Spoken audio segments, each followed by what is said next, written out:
Discover the stories that shaped our world with amazing archives. Ever thought about how you might miss out on some sweet treats when everyone's having a blast, just because you're a step behind? Don't get mad yet. You might just be the lucky one who dodged a bullet. Today, let me tell you about a bizarre case of a hepatitis A outbreak. In May 1968, Dr. Sean Ben drove to the small town of West Branch in the northeast of Michigan. This town had an outbreak of hepatitis A, with more than 50 patients appearing in just 2 weeks, some of whom were even seriously ill and had to be hospitalized. Dr. Sean Ben was a bit nervous, having just completed training at the Centers for Disease Control and Prevention in Atlanta, and was now sent to assist the Michigan Department of Health in conducting this difficult investigation. The health department chief told Dr. Sean Ben that most of the patients were male and between the ages of 5 and 40.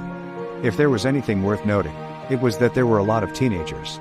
Dr. Sean Ben kept thinking, what did these numbers really mean? Dr. Sean Ben consulted with other doctors, but they couldn't find a cause and were under a lot of pressure. Hepatitis A is transmitted through food and water, meaning illness enters by the mouth. Finding the source quickly was essential to prevent the spread of the epidemic, and patients had to be injected with immunoglobulin to avoid the virus spreading. Time was of the essence. Dr. Sean Ben decided to visit the families of the patients one by one to see if he could find any important clues. The first stop was the Simpson family. Mrs. Simpson said she had 6 children, 5 of whom were sick, and she was also ill. The prevalence rate was too high. Dr. Sean Ben asked what they usually ate. Mrs. Simpson said they ate healthy at home, and had not attended any gatherings recently. If eating out was strictly defined, she could only think of ice cream, fresh milk, and desserts. Drinking water came from well water and tap water. The Simpson family's patients all fell ill in early May, and the incubation period for hepatitis A is about a month. Dr. Sean Ben reasoned that the epidemic had started in early April. Finally, they had a clue. Dr. Sean Ben visited 6 households, and found that everyone frequented the same shops and that there were many teenagers infected. These youngsters attended the same school, but they shouldn't have contracted the disease at school, because most of the students were fine, and the school's drinking water was tested and found to be safe. Luckily, Dr. Sean Ben had asked a few households that only drank tap water. The health department had already tested the tap water, and determined that tap water contamination was not a factor. In addition, the milk in town was delivered from outside, and was thoroughly tested with no problems. One of the more special patients was a salesman who had never been to the town's bakery. Dr. Sean Ben began to reason, can we rule out the bakery as a factor? Over the next few days, Dr. Sean Ben and the health department worked together to visit all the households with infected patients, roughly ruling out the ice cream shop and several restaurants as factors. The good news was that the number of cases was gradually decreasing, and according to statistics, the onset dates were concentrated in early May, indicating that all patients were infected by the same source. This made things simpler. The bad news was that the range of hepatitis A outbreak was wider than expected, and everyone who needed to be asked had already been asked, with no new clues to be found. They had to make several trips out of town to visit more patients and conduct a detailed investigation. So, the key to solving the case finally emerged. There's this Ms. Brown from out of town, who came to visit her dad in West Branch recently, and after she went back home, she got sick. She's got a crazy good memory, remembers everything she ate and every place she went. The only thing Ms. Brown ate out in town was a cupcake, and Dr. Sean Ben immediately thought of the bakery Mrs. Simpson mentioned. But even the salesman who never went to the bakery got hepatitis. What the hell is going on? But the investigation has been stuck for days, and Dr. Sean Ben decided to go to the bakery to investigate. The baker was thrilled to see Dr. Sean Ben, and said he'd been sick with hepatitis recently, but now he's cured. He offered Dr. Sean Ben a cake he made himself, but Dr. Sean Ben was suspicious and didn't accept the treat. And sure enough, Dr. Sean Ben found out from their chat that the baker didn't give a damn about hygiene, and the only sanitation step in the store was the high temperature oven. If the bread and cakes were contaminated after they came out of the oven, it would be a big problem.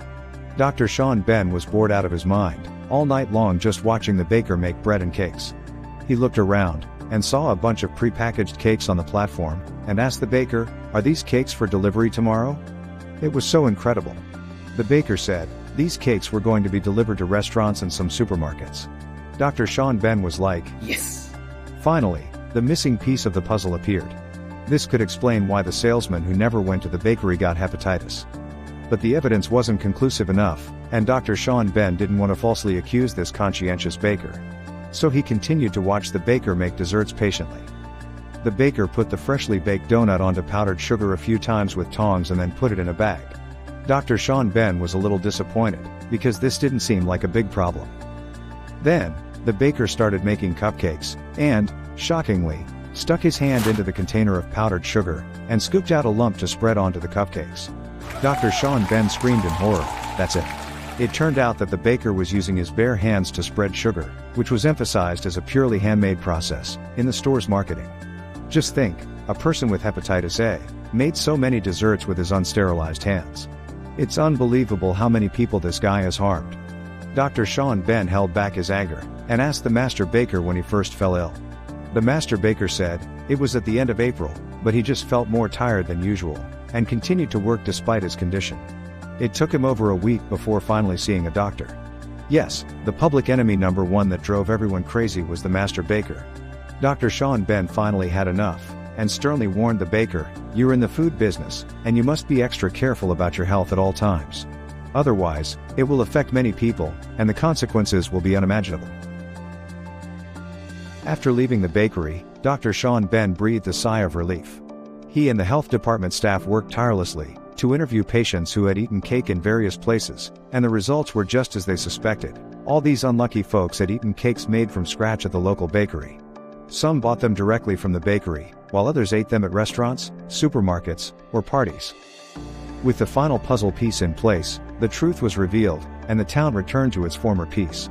By the end of May, there were no more cases of hepatitis.